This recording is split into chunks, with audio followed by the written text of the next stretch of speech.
বন্ধুরা, তোমরা সকলে কেমন আছো? আশা করি রাধা মাধবের কৃপায় তোমরা সকলে ভালো আছো, সুস্থ আছো। স্নান সেরে পুজো আমার হয়ে গেছে। দেখো, চলে এসেছি ঠাকুর ঘরে, তোমাদেরকে দর্শন করাবো।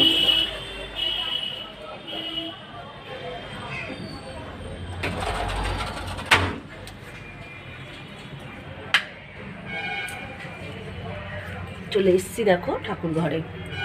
আজকে শুক্রবার, স্নান সেরে পুজো করে নিয়েছি। দেখো, রাধা মাধবকে দর্শন করো। এই যে গুগলি সোনা, সকলকে দর্শন করো।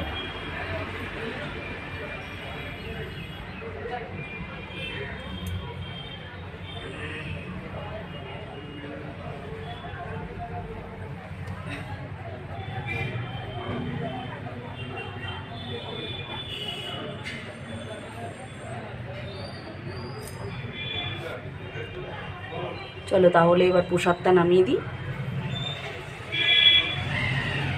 তারপর চলে যাব অন্য কাজে।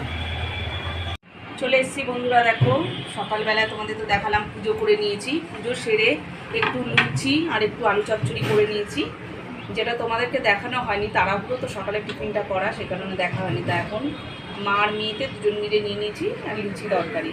এখন আমরা টিফিন করব, তারপরে হবে দুপুরে রান্নার আয়োজন। চলো তাহলে এখন রাখি।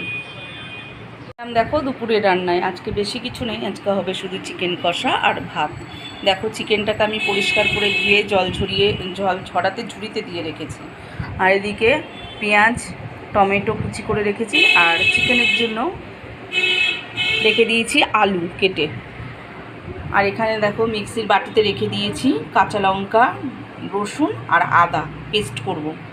আর এখানে হবে একটু স্যালাড, তার জন্য শসা আর পেঁয়াজ নিয়েছি, আর লেবুটা তো খাবার পাতে থাকবে। তো চলো আজকে রান্না হবে এই চিকেন কষা আর ভাত। এদিকে কড়াইটা আমি বসিয়ে দিলাম, ধরিয়ে দিই গ্যাসটা। এদিকে ভাতটা দেখো আমি বসিয়ে দিয়েছি, ভাত হচ্ছে। কড়াইটা গরম হতে বসিয়ে দিলাম। কড়াই গরম হয়ে গেছে, সর্ষের তেল দিয়ে দিচ্ছি।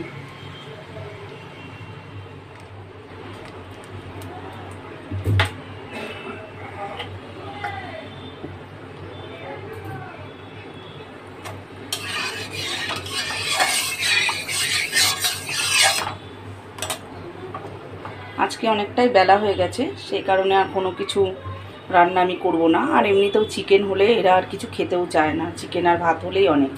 তা চলো আলুগুলো আমি চিকেনে ভেজে নিই। চিকেন আর ভাত হতে তো বেশিক্ষণ লাগবে না, আধা ঘন্টায় কমপ্লিট হয়ে যাবে। ভাতটা আমি অনেকক্ষণ বসিয়েছি, ভাতটা আমার হয়ে গেছে। আলুটা ভাজা হতে হতে এদিকে আমি ভাতের ফ্যানটাকে ধরিয়ে নেব। আলুটার মধ্যে একটু নুন আর একটুখানি হলুদ দিয়ে নেব। অল্প করে হলুদটা দিয়ে আলুটাকে লাল লাল করে ভেজে নেব। চলো তাহলে আলুটা ভাজা হতে হতে ওদিকে আমি ভাতের ফ্যানটা ঝরিয়ে নিই। আলুগুলো দেখো আমার লাল করে ভাজা হয়ে গেছে, এবার সব আলুগুলোকে আমি তুলে নেব।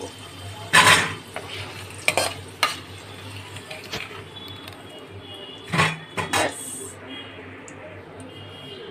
এর মধ্যে এবার আরেকটু তেল দিয়ে দেবো।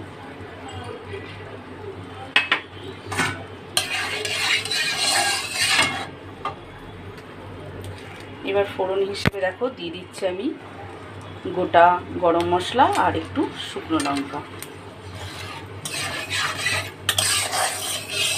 তেজপাতাটা দেওয়া হলো না, তেজপাতাটা এখন আমার কাছে রাখা নেই, সেই কারণে দেওয়া হলো না।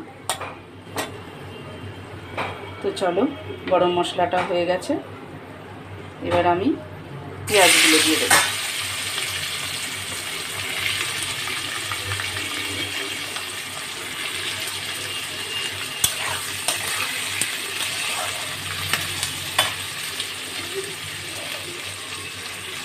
বেশ খানিকটা পেঁয়াজ দিয়ে দিলাম, পেঁয়াজটা যাতে নরম হয়ে যায় তার জন্য দেখো আমি একটু নুন দিয়ে দিলাম, আর কালারটা আসার জন্য আমি একটু চিনি দিয়ে দিলাম। এবার পেঁয়াজটাকে বেশ লাল লাল করে একটু নেড়ে নেব।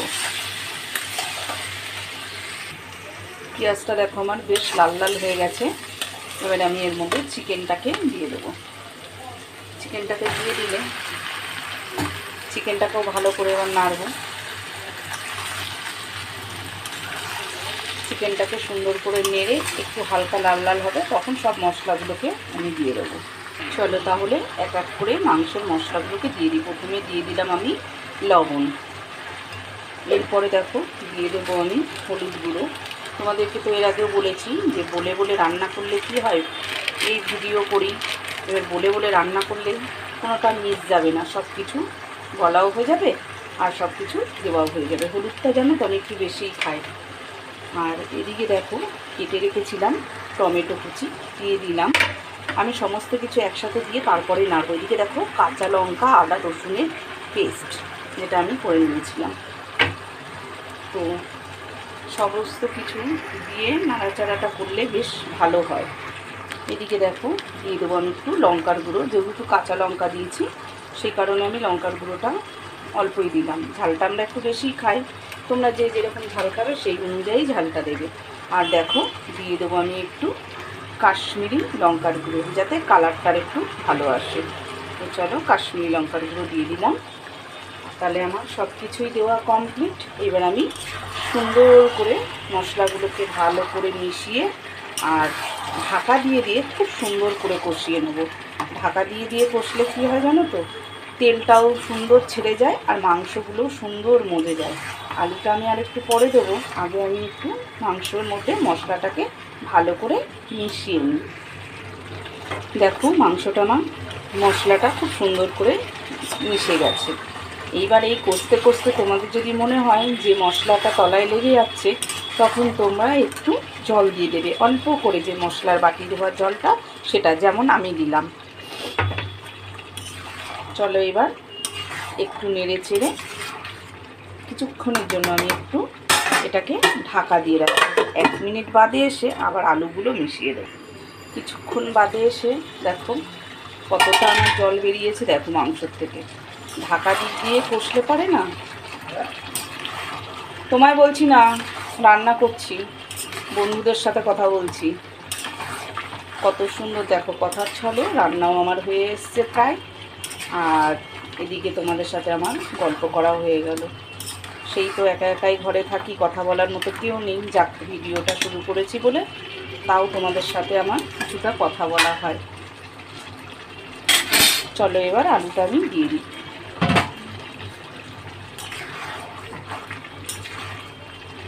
আবার আমি ঢাকা দিয়ে দেবো। আমি এরকমভাবেই মাংসটা রান্না করবো, তাহলে আমার বেশি জল দিতে হবে না। চলো তাহলে মাংসটার একটু নাড়া দিয়ে দিই।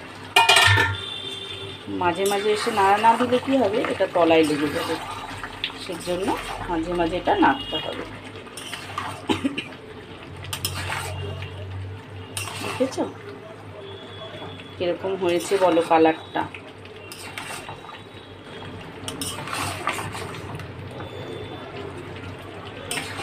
দারুণ দারুণ দারুণ।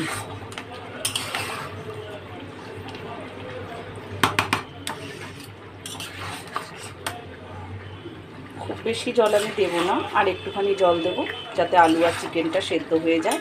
জলটা না দিলেও হয়, ঢাকা দিয়ে দিয়ে কষলেই সব কিছু সেদ্ধ হয়ে যায়। কিন্তু কি বলো তো, করছি তো একটাই তরকারি, একটু আবার ঝোল না থাকলে খেতে অসুবিধা হয়ে যায়। বন্ধুরা চলে এসেছি দেখো খাবার টেবিলে, সবার জন্য আমি ভাত বেড়ে নিচ্ছি। দেখো ভাত বেড়ে গুছিয়ে নিয়েছি এদিকে, আর এদিকে এবার মাংসটাকে তুলছি। জানোই তো আজকে কিছু রান্না করিনি, মাংস আর ভাত করেছি, তা এটাই ওদেরকে গুছিয়ে দিয়ে দিচ্ছি।